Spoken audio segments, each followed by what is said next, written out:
Silo is better than The Last of Us in one very important way. Silo spoilers below. The passion viewers had for the debut season of The Last of Us was overwhelmingly positive, and we're hardly scratching our heads wondering why. To watch is to become absorbed into an atmospheric world.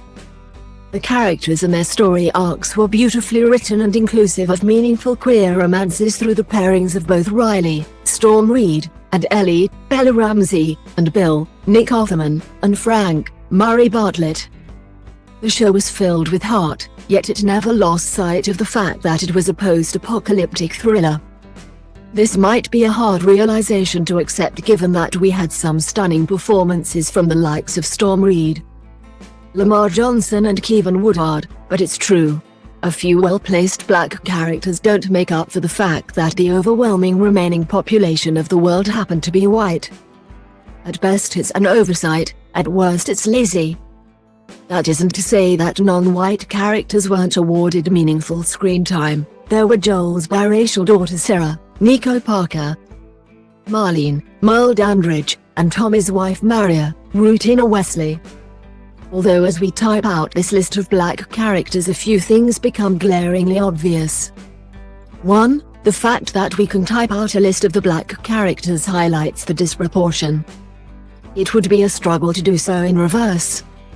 The other thing that those on a quest for more racial diversity must ask themselves is, where are all the other races?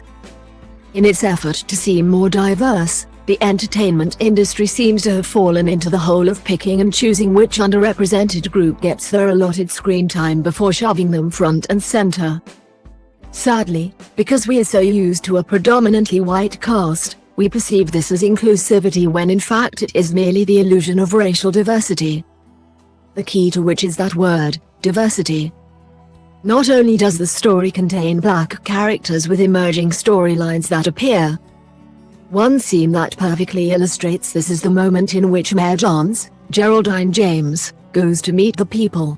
The people are a multicultural blend of survivors, their white, black and brown faces staring at her with hope. Admittedly, there is a little residual ick with the scene's echoes of the white savior complex. Indeed, it would be a deal breaker if we hadn't seen other non-white characters holding positions of power. Holston, David Oyelowo, being one of them, and him, Common, being the other. The show's racial inclusivity also comes into sharp focus every time the community gathers together.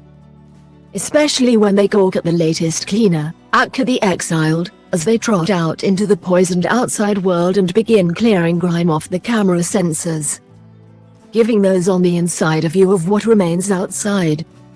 In those moments we see, even more clearly than those in the silo, the blend of races living amongst one another, gathered together in a shared experience.